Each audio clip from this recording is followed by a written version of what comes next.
Guys, it's time for some expert advice. Finding the right physical therapist for your ACL recovery journey is definitely one of the most important parts of your recovery journey. But it could be kind of confusing to know what to look for and what might be a red flag, which is why I'm so excited today to introduce you guys to a special guest to this YouTube channel who's gonna be doing a deep dive into what are the things you should be looking for in a PT for your ACL rehab journey and what are some red flags. So who do we got? We got Dr. Kiro the Hero coming on today. Dr. Kiro is a doctor of physical therapy and sports and conditioning specialist, and he really works with a ton of athletes in their injury rehab, in particular, their knee rehab. And today he's gonna drop some major knowledge bombs about how you can go through picking the right physical therapist and the right physical therapy clinic for your ACL injury to make sure that you are getting the best treatment and recovering the best after surgery. One of the things I love about Dr. Kiro is that he is very, very passionate about empowering his patients to getting back to saying, I can, because so much of the ACL rehab process is a mental journey. And after going through his own knee injury himself, he realized how frustrating and confusing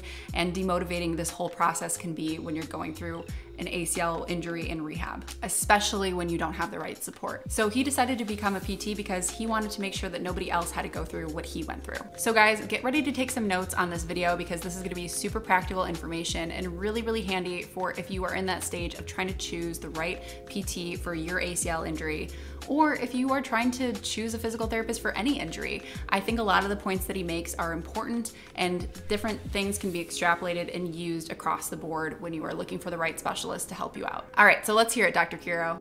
Hello all, my name is Kiro Abdelmessiah. Victoria hyped the heck out of me, but I'm gonna give a brief introduction of who I am to those who kind of skip that initial part. So by background, I am a sports physical therapist, and actually I went through the ACL process myself many years ago. So sophomore year of high school, I ended up tearing my ACL while I was running a suicide during basketball tryouts. I was projected to make varsity, had trained for months. I was running the suicide, went to cut, and I felt that pop and I knew something was wrong. Coach sent me home immediately. I didn't actually end up getting surgery until about a year and a half later, but I ended up getting a hamstring graft. I had some cartilage damage in there and I had some meniscal damage as well that they ended up shaving. So all that to tell you that I understand this process and I get it. And I get everything that people go through.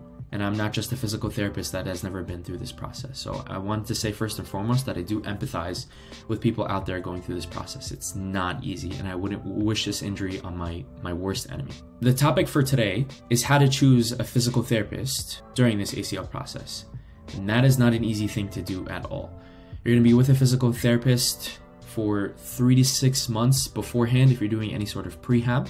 And then after the surgery, if you end up doing the surgery, it's about 9 to 12 months afterwards, even more for some people, that you're gonna be doing rehab as well. So this is a very long process. And to find a physical therapist that you really trust and can empathize with and understand what's going on, it's not an easy process at all. So I am here to help you through that process. Now I'm going to go through 6 main points with an added bonus at the end. These points are key to understanding and choosing your physical therapist, whether you are in the beginning of the process, you just had an injury, or you're right before surgery, or you just had surgery, or you're months out from surgery, and you want to pick a physical therapist in order to kind of guide you through this process. All right, let's get right into it. So the first point is that you don't want to go along with a physical therapist who speaks in extreme languages. And what I mean by that is anyone who speaks in the language of you should always do something, or you should never do something, or this exercise is bad for you, or you should never do this, or they mention accelerated rehab, especially in the ACL process, or they say that if you do this passive modality, it's going to heal you or create an environment for you to be healed. Those kinds of physical therapists you want to steer away from. The reason why is because there is so much nuance when it comes to these things. And it's not black and white. It is not just you do this or you do that. No, there's so much nuance to it. There's so much intricacies that go along with it. The complexity of ACL rehab it kind of goes over the head of a bunch of rehab professionals.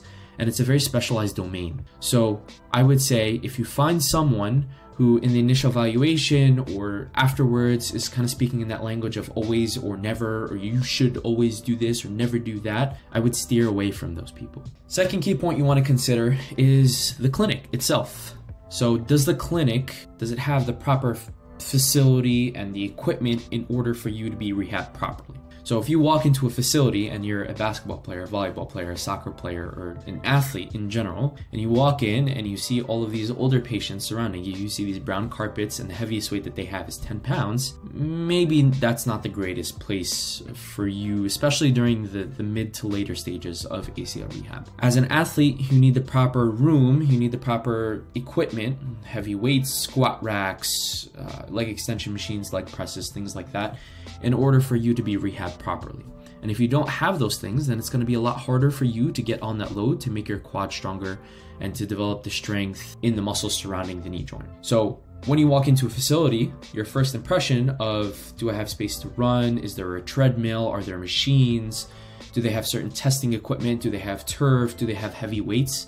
Things like that you want to consider. Maybe in the beginning you might be with a physical therapist who doesn't have access to that stuff. Maybe you're part of a surgical center that kind of just sends you over to physical therapy that's in-house, and you go to them for the first 2 to 3 months and then you're functioning fine. But later on, when you're more towards the return to sport, especially if you're an athlete, you want to make sure that the facility and the equipment that they have is the right thing, or they have the things necessary for you to be rehabbed properly. The third point is how many people or how many patients does the PT see per hour? So you'll have PTs who are working in clinics that see one person per hour and their entire attention is really focused on you. But then you'll have other clinics, those corporate mill clinics, that see 4, 5, 6 people an hour. And this is not to blame the PT at all, because it is not their fault. But in the end, if the focus isn't strictly on you and you're not getting the physical therapist's undivided attention, that mental real estate of seeing other patients will crowd their head and not give you optimal care. So if you want to ask questions, or you want them to check out your form of certain exercises, or they have other patients coming in and you want to understand what to do for a home exercise program, and they have all these people in the clinic, even if they have a tech or an aide or someone to help them along with that stuff, you don't want a college student or a high school student who's shadowing to run you through this process. You want to make sure that you have the physical therapist who has a doctorate to have their eyes on you and to supervise the entire process. And again, this is not their fault, because with these corporate mills, all they want to do is just bring in as many patients as possible in order to bring in revenue to the clinic.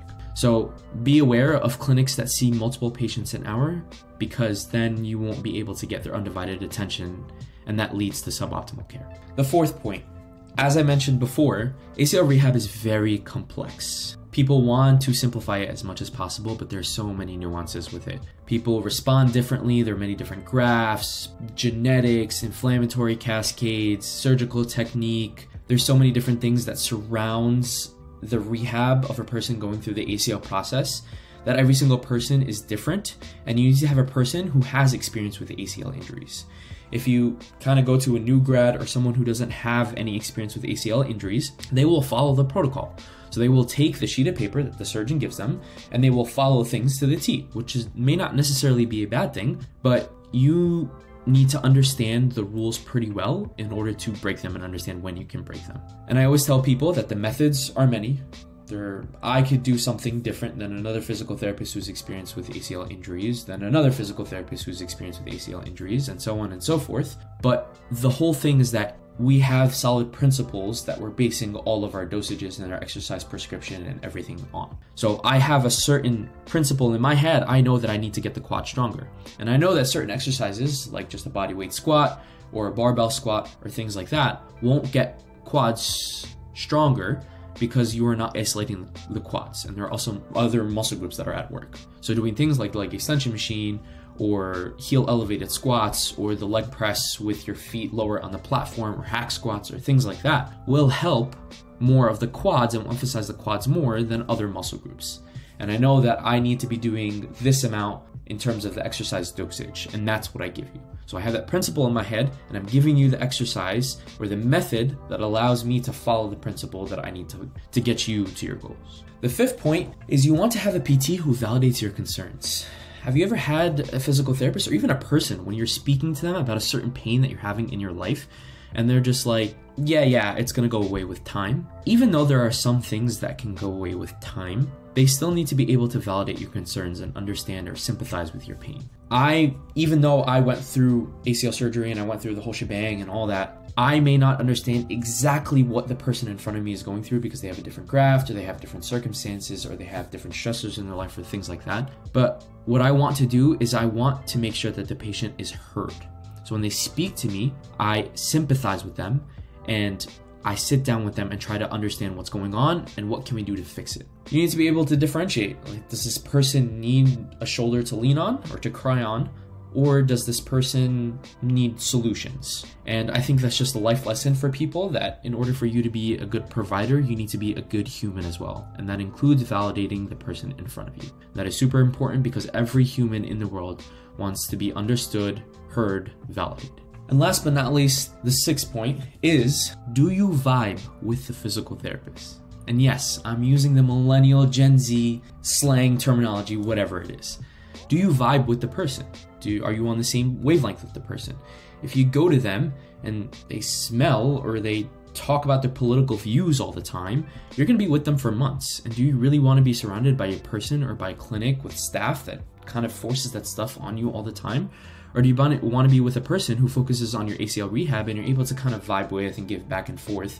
Because you're going to have setbacks. Things are going to happen. It's not a linear progress where you just go straight up and rehab is completely fine. No, there's going to be ups and downs and there's fluctuations. And you need to have a person who supports you through that entire process. And that's not easy. It's not easy to find. And that's why in the beginning of all this, what you should do is that if your surgical center, if you went through the surgery, gives you a physical therapist that they recommend, especially if they're in-house, they have to do that because this is all a business for them. So go to that physical therapist, go to the initial evaluation and see, do you vibe with them? Do you not? What's going on? Do they have the experience? Do they not? The facilities, the equipment, are they seeing multiple patients an hour? Things like that, and see what's going on. If you don't like them, you can request another physical therapist. If you don't think you're gonna vibe with any of the physical therapists in that clinic altogether, then it's within your right to go to a different physical therapy clinic altogether. So it's okay for you to ask for a prescription from your surgeon or your physician in order for you to go to a different physical therapy clinic. Now, in some states, there are direct access, like in New Jersey where I'm at, where you can just go to another physical therapist without having a prescription in hand. So consider those things, and in the end, again, you're going to be with this person for months and months and months, and you want to make sure that you have the right person who is in your corner, who is going to fight for you, and who is looking for your best interest. Now, that added bonus. This added bonus is your physical therapist should be in contact or at least willing to communicate with your surgical team or your medical team. A lot of the times people come up to me and say, hey, my surgeon said one thing and then another physical therapist said another thing altogether. And then they get this conflicting pieces of advice back and forth and they're like, I don't know, should I do the leg extension machine or should I not? Should I do this exercise? Should I not? Am I able to wait there? Am I not? And then they're internally stressed and then it's just a tug of war back and forth, and that's not fair to the patient at all. So what I would say is ask your physical therapist. If they're in-house, then they should be able to communicate with their surgeons. If not, the physical therapist should be willing to call your surgeon or your medical team, the PA, the nurses, whomever, in order to make sure that they have the correct protocol and they understand the operating procedure and technique and what they do and what the surgeon is looking for and what restrictions there are, etc., etc. What I personally do is someone who comes into the clinic, the first thing that I do is I call the surgical center and I say, hey, can you send over the operative note so I know exactly what you did inside of there? And then can you also send me any like protocols, restrictions, or anything that I should be adhering to? I don't like the term protocol because protocol just means cookie cutter. Everyone should be going through this like it's an assembly line. What I like to use is use it as a guideline. So what restrictions do I have? And then I use my knowledge and my doctorate as a sports physical therapist to figure out, okay, this is the outlines or the boundaries that I have within my sandbox. Let me play within the sandbox now. Let me do whatever it is. So the physical therapist should be in contact or at least willing to communicate with the surgeon every so often to make sure that the best care is given to you. In the end, you want to be with a physical therapist who is knowledgeable, who is kind, who is experienced, who is intentional with the goals and not trying to do certain things because the protocol is there and then over the course of months, it ends up setting you back. They have to have access to proper equipment and facilities and understand the specific phase that you're in, and is honestly looking for your best interest. That's really what you want to be looking for in a physical therapist. Now, that might not be easy. You may not get that the first time or the second time or even the third time that you go through with a physical therapist. You want to ask around, you want to search on websites, you want to do your own research, you want to ask the surgeon, the providers over there at the hospital who have done the surgery, or even before then, any friends, word of mouth referrals, things like that. But in the end, certain people vibe with other people, and if you don't vibe with that physical therapist, that is completely fine. It is okay for you to seek a second or even third physical therapist. Now, some people may have the financial aspects or the financial resources in order to see multiple physical therapists and not worry about insurance at all. Sometimes insurance does dictate where you can go, and if you go and do an evaluation, a couple sessions in a first clinic and you don't like them, they may have to discharge you for you to be able to go over to the next clinic and do physical therapy somewhere else, really depending on the insurance. So again, everyone has many different circumstances.